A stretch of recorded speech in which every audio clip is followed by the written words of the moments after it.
tahu bahayanya. Apa kira-kira sebabnya? Kok bisa hati terserang penyakit yang begitu berbahaya? Tidak mungkin penyakit kronis itu datangnya tiba-tiba. Ya, pasti bertahap, tapi kita tidak menyadarinya. Sebab yang pertama yaitu kasratul kalam bi ghairi dzikrillah. Terlalu banyak bicara yang tidak ada unsur zikrullah di dalamnya. Makanya kita kalau kumpul-kumpul, apakah reuni ya sekolah, reuni SMA, reuni kuliah, ataupun acara-acara keluarga, ya, halal bihalal, acara RT, RW, dan kebersamaan yang lainnya, pastikan di dalamnya ada zikrullah. Jangan sampai hanya kumpul, ngobrol, ngalor ngidul gak jelas, pamer ini itu, ya. Setelah itu ditutup makan-makan pulang. Dikhawatirkan kebersamaan yang seperti itu hanya mengeraskan hati. Makanya alhamdulillah, ya, kajian bulanan di pesantren Al-Amanah ini selalu diawali dengan tilawah Al-Quran, lalu diisi dengan majelis ilmu. Majelis ilmu itu zikrullah, maka itu melembutkan hati. Rasulullah mengingatkan kita dalam hadisnya diriwayatkan oleh Imam Tirmidzi dari Abdullah bin Umar bin Khattab radhiyallahu anhu, la tukthirul kalam bi ghairi dzikrillah fa inna kasratal kalam bi ghairi dzikrillah qaswatun lil qalb wa inna ab'adan nasi minallah al-qalbul qasi. Jangan kalian banyak bicara tanpa ada unsur zikrullah di dalamnya. Karena banyak bicara tanpa ada unsur zikrullah itu hanya mengeraskan hati. Dan manusia yang paling jauh dari Allah adalah yang hatinya keras. Ini yang pertama. Yang kedua, jangan dimuliakan oleh Allah, sebab hati menjadi keras, yaitu naqdul ahdi ma Allah, mengingkari perjanjian dengan Allah Subhanahu wa taala. Allah mengisahkan Bani Israel dalam surat Al-Maidah ayat 12 dan 13.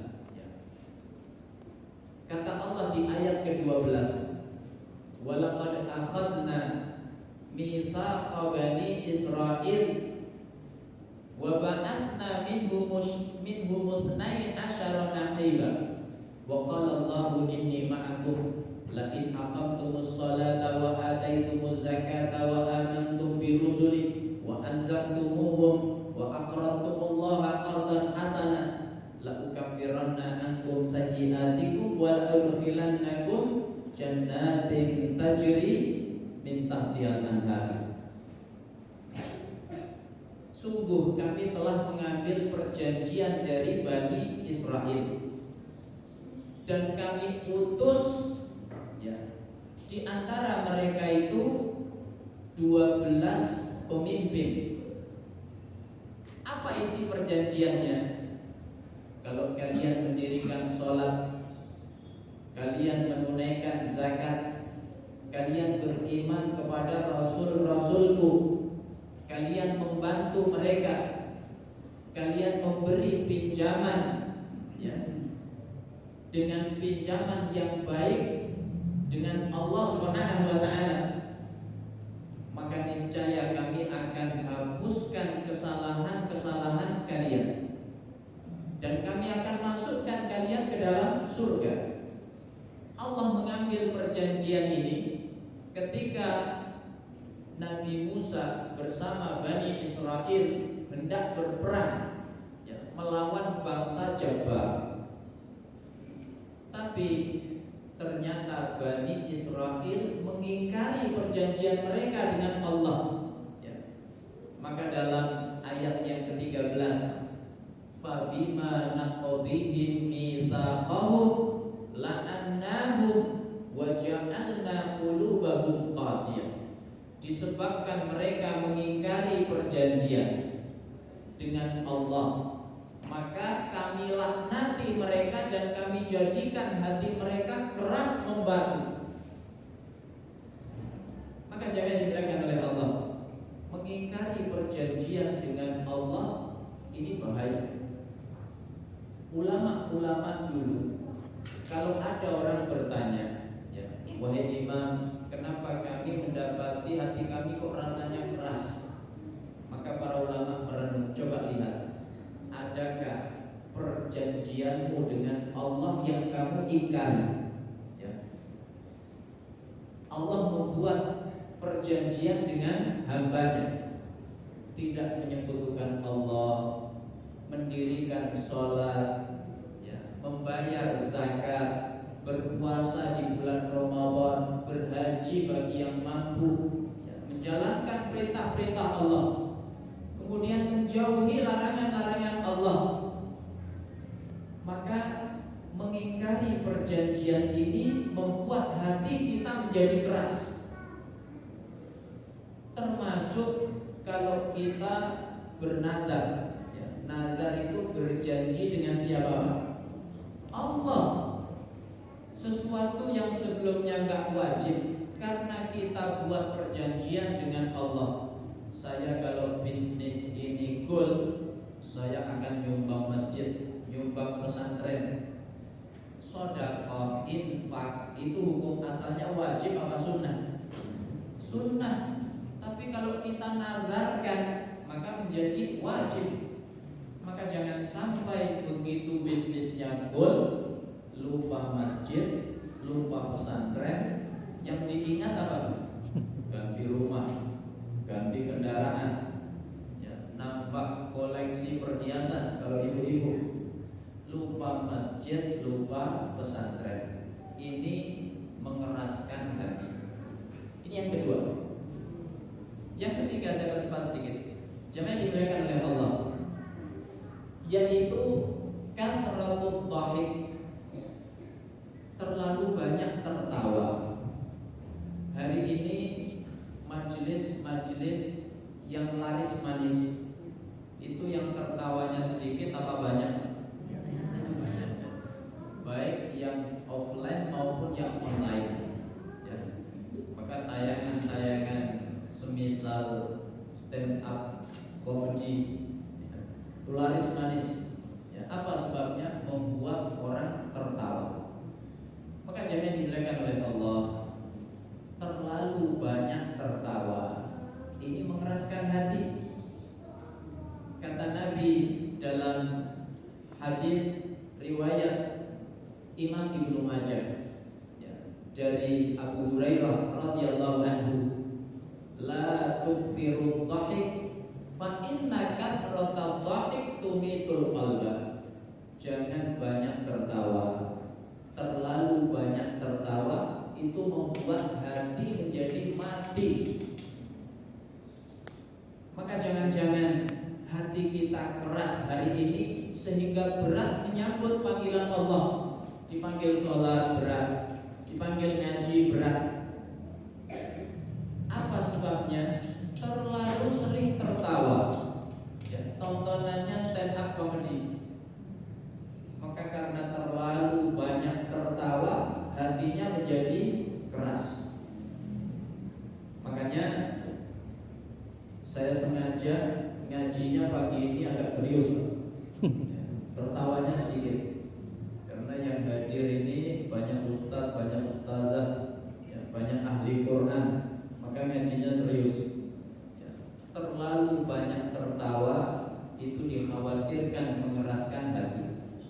Yang keempat yaitu kasratul akli, terlalu banyak makan.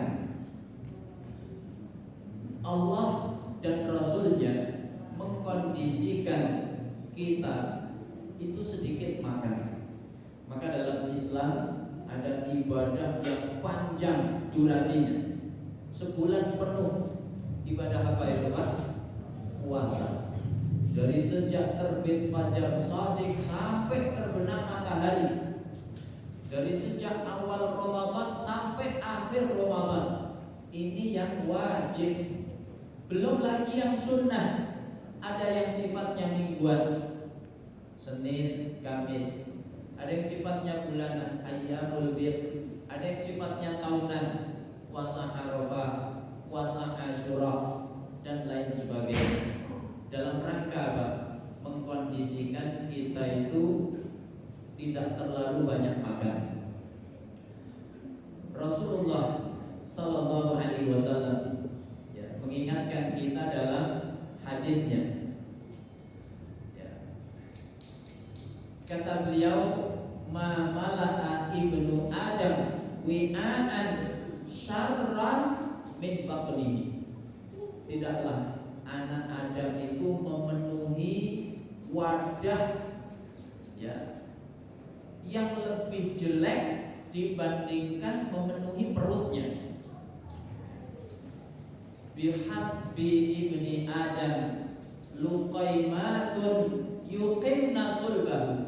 Kata Nabi, cukup bagi anak Adam itu beberapa suapan yang bisa menegakkan tulang sulbinya. Jadi cukup beberapa suapan saja. Kemudian kata Nabi, fa in kana la mahala, kalau memang tidak bisa ditinggalkan karena ingin menikmati makanan misalnya, maka Nabi memberi kaidah, fasulusun li ta'amihi wa sulusun li syarabihi wa sulusun li nafasihi. Sepertiga untuk makanan, sepertiga untuk minuman, sepertiga untuk apa? Nafas. Begitu Nabi memperhatikan urusan makan umatnya. Saking sayangnya Nabi kepada umatnya. Bukankah dunia medis hari ini berkata 90% sebab penyakit itu faktor apa Pak? Makanan. Makanya penting kita mengontrol makan. Generasi terbaik itu nahnu qaumun nakulu. Kami itu kaum yang makan. Kalau makan itu la nasba, tidak sampai kenyang. Jadi sebelum kenyang sudah berhenti. Itu ciri khas umat terbaik. Maka jemaah yang dimuliakan oleh Allah, kalau terlalu banyak makan itu dikhawatirkan hati menjadi keras.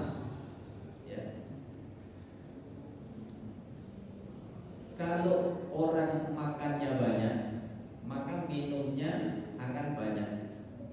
Kalau minumnya banyak, maka tubuh menjadi berat. Akhirnya yang banyak ibadahnya apa tidurnya?